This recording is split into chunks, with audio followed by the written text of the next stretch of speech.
안녕하세요. 오늘은 기분이 너무 안 좋았어. 기분이 별로 안 좋아서 오전부터 침울을 했었거든. 오전부터 침울을 했었는데 아무튼 지금은 뭐 운동 갔다 왔고 오전에는 원래 가는 날은 아니었지만 정신병원에 갔다 왔습니다. 정신병원이라 너가면 별로 안 좋긴 하지. 신경정신과라고 말하면 그나마 좋긴 한데 그럼에도 불구하고 신경정신과 간다고 하면은 저 정신병 생겼어 이런 말 듣기 딱 좋으니까 아무튼 요한병원에 있는 신경정신과를 가가지고 선생님 이름 말해도 되나? 남유 선생님의 진료를 받고 왔는데 왜 그렇게 기분이 안 좋았고 무슨 대화를 했냐면은 자꾸 과거에 안 좋은 기억들이 되살아나기 때문입니다. 안 좋은 기억들이 자꾸 되살아나. 사실 안 좋은 기억을 없애려고 하면 할수록 없앨 수 있는지도 모르겠지만 없애려고 하면 할수록 계속 각인이 되고 그러니까 그 기억들이 더더욱 생생하게 암기가 된다고 해야 되나? 이런 말 있잖아. 사람은 기억하기 싫은 것도 기억하고 기억하고 싶어 하는 건 기억하지 못한다는 거야. 좀 멋있는데? 뭐 어찌됐든 난 옛날에 안 좋은 추억이 많이 있었어. 안 좋은 추억 거의 평생을 왕따로 살아왔기 때문에 안 좋은 추억이 많이 있을 수밖에 없지. 지푸라기라도 잡는 심정으로 그냥 대학이라도 잘 가고 싶었는데 고등학교 때는 진짜 매일같이 악몽이었어. 대학교 때도 매일같이 악몽이었지만 아무튼 지금은 꽤나 많이 나아진 거야. 지금 이렇게 허심탄회하게 말할 수 있다는 거는 꽤나 많이 나아진 거긴 한데 그럼에도 불과 몇 년 전까지만 해도 일상이 지옥 같았습니다. 매일같이 일상이 지옥 같았고 너무 화가 나기만 하고 슬프기만 하고 세상이 밉고 나를 제외한 전 인류를 저주하고 그런 식으로 한심한 짓거리나 하며 살아왔던 것 같습니다. 지금 일단 이렇게 웃으면서 말할 수 있게 되긴 했잖아. 그건 정말 다행이라고 생각하긴 하지만 그럼에도 불구하고 아직 완치가 된 건 아니거든. 정신과에서 계속 치료를 받고 있고 매일 아침 우울증 약 먹고 4주에 한번 아벨리파이 주사 맞고 상담도 받고 아벨리파이가 원래 조현병 약이거든. 그렇게 심한 조현병은 아니지만 어느 정도 그런 끼가 있다는 거겠지. 그래서 나는 이제 사회에서 살아갈 수 없는 걸까? 이런 생각도 들고, 온 세상이 나를 버린 게 아닌 걸까? 이런 생각도 들고, 그냥 꽤나 많이 우울했습니다. 그런 생각이 드니까 오늘 병원을 안 갈 수가 없더라고. 그래서 오늘 병원에, 아니, 왜 이렇게 팔이 가렵지? 오늘 병원에 갔다 왔는데, 그래서 허심탄회하게, 그러니까 13년 전에 멸망전을 시작한 회사에 대해서, 음, 그 회사에 대해서 남인 선생님한테 하고 싶은 말 다 하고 왔습니다. 나는 적어도 그 회사의 안티가 엄청 많잖아. 내가 그 안티는 아니었지만 그 안티들이 때때로 인터넷에 창고를 할 때마다 나름 나는 애사심을 가지고 회원으로서 제자로서 학생으로서 이건 그게 아니고요. 그 코치님도 다 사정이 있는 겁니다. 이렇게 회사를 위해 맞서 싸워왔었는데 내가 회사를 옹호하기만 한 건 아니지. 왜 이렇게 팔이 가렵지? 어찌됐든 그 회사를 욕하기도 했었으니까 돌아온 거는 결국 차단과 비웃음 뿐이었다고 생각해. 직설적으로 말하면은 스터디 코더라는 회사지. 그 회사는 뭐 나쁘다는 게 아닙니다. 그 회사가 나쁘다는 게 아니라 나에게는 악몽 같은 회사였다는 그냥 팩트를 말하는 겁니다. 과거의 사실이니까, 역사적 사실이니까 그런 거 뿐이고 물론 나도 인정해. 조나무 코치님 블로그나 스터디코드 홈페이지나 그런 곳에서 안 좋은 글 존나 많이 썼습니다. 그래서 반성도 많이 했는데 반성한 것 가지고는 그 회사는 날 용서하지 않더라고.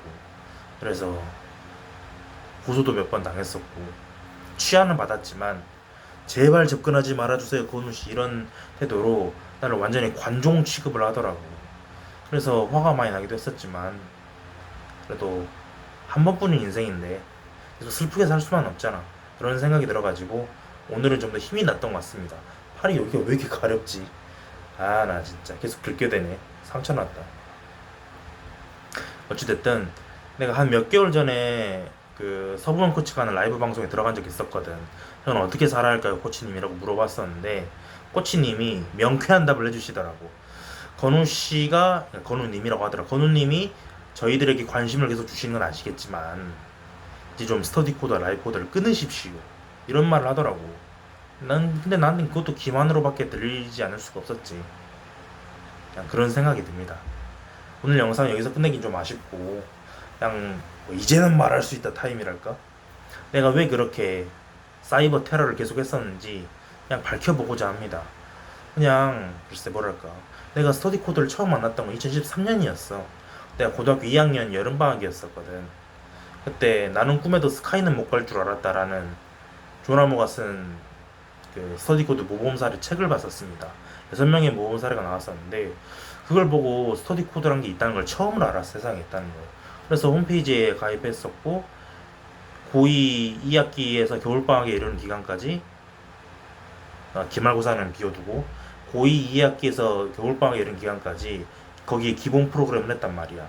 당신을 반드시 스카이에 보내겠습니다, 이런 식으로 조나모가 광고하는 그 기본 프로그램. 근데 잘 체화를 못했어. 레드트리라는 공법이 있었는데 목차 구조도 그리고 최소 단원 아래에 핵심 키워드 적고 각각의 가지 위에 관계 키워드 적는 그런 마인드맵 같은, 근데 강성태식의 블루트리가 아니라 조나모식의 레드트리, 그런 거를 그리는 수업도 받았었는데 아무튼 공법 자체는 완벽했다고 생각해. 그래, 완벽했었지. 그래서 조나모가 그때 당시에도 이런 광고라고 하기에는 그렇지만 그냥 데이터를 말하기도 했었거든. 그 회사 기준으로 데이터를. 여러분, 100명이 스터디 코드를 듣잖아요. 10명만 제가 말해준 방법과 계획법대로 공부합니다. 그만큼 어렵습니다. 그리고 그중 9명은 명문대에 반드시 갑니다. 이렇게 말하기가 좀 사기 같긴 하지만 나는 아직도 믿는다니까. 그 데이터를 믿어. 근데 나는 100명 중 10명 안에 들 수 있을 줄 알았다니까. 근데 그런 경고를 해주지 않았던 게 너무 미운 거지. 근데 지금 와서는 밉지도 않아. 왜냐면은 그야 스터디 코드는 돈 벌려고 하는 거니까. 뭐 철학 기업 어쩌고 하지만 결국 순수 철학이 아니잖아. 철학 기업이잖아. 그러면은 다시 연구를 하기 위해서는 아무튼 그러니까 팩트를 말하는 거야. 걔네가 돈에 미쳤다는 게 아니라 돈이 필요한 건 사실이기 때문에 자본주의 사회에서 사업의 구조를 성립시키기 위해서는 당연히 돈의 선순환이 돼야 되겠지. 근데 그런 거 치고는 너무 학생들한테 상처만 주고 떠난 게 아니었을까. 그런 조나모 코치님이 이제는 밉기도 합니다. 물론 이율 배반적인 소리기도 하지. 미웠다가 안 미웠다가 미웠다가 안 미웠다가 애증인 것 같아. 그래서 그런 조나모 코치 욕하다가 정신병이 좀 심해져가지고 코치 사칭한 적도 있었습니다. 너무 미워가지고 엿 먹어봐라 이런 식으로. 그때 서보영 코치가 직접 나한테 전화도 해주셔가지고 번우씨 이럴수록 역전이 늦어질 뿐입니다, 이런 식으로 그냥 좀 정신 차려 이런 식으로 해주셨었는데 그때 안티짓을 그만둬야 했었지. 근데 이제는 안티짓은 안 하니까 나무 위키 수정하는 것만으로도 IP 추적해가지고 직원이 전화 걸더라고. 어느 학생이죠, 제가 누군지 알죠, 제가 왜 전화 걸었는지 알죠, 이런 식으로 나무 위키, DC 인사이트, 네이버 블로그 이런 거를 다 검열하더라고. 근데 그건 나쁘다고 생각하진 않아. 기업이니까 이미지 관리는 핵심이니까 그건 어쩔 수 없는 거긴 한데, 근데 나는 그러니까 조나모가 학교 학원 비판할 때 이랬단 말이야. 그 예를 들어 고등학생 조나모가 시험 문제에서 10개를 내렸다고 해보자. 10번씩 안아줄 줄 알았는데 10번씩 매를 때리더라, 이런 식으로 학교나 학원을 비판했었단 말이야. 그래서 나도 처음 스터디 코드한테 고소당했을 때 엄마랑 같이 서울로 올라갔을 때 직원 2명 만났고 그중 한 명이 유정열 팀장님이었는데 그 사람들이 나한테 왜 그랬었냐고 사정을 물어봐 줄 줄 알았어. 근데 만나자마자 서류 넘기면서 하는 말이, 건우야, 일단 반말하기 건우야, 내가 연상이니까, 건우야, 이게 얼마나 큰 범죄인지 알고는 있지, 몰랐다고는 하지 마라, 이런 말을 하는 거야. 그래서 입으로는 기득권을 타파하고 교육계에 썩어빠진 학교 학원 선생님들을 비판하고 그러면서 정작 자신들의 기득권을 건드리는 변종 학생, 나 같은 변종 학생이 나타나면은 언제 그랬냐는 듯이 자신들의 기득권을 지키기 위해 변호사를 선임하는 모습을 보면서 많은 걸 느꼈습니다. 세상에 희망은 없구나. 어른이라는 존재는 다 족같은 새끼들이구나. 나도 30살이니까 나도 좀비가 돼버렸구나, 이런 생각이 들더라고. 그래서 화가 났던 겁니다, 오늘 아침에도. 진짜 이제는 끊고 싶습니다. 근데 뭐 라이브코드 구독한 사람들은 알겠지, 내가 가끔씩 댓글 다는 거. 근데 뭐라고 해야 되나, 이젠 그것도 그만둬야 될 것 같습니다.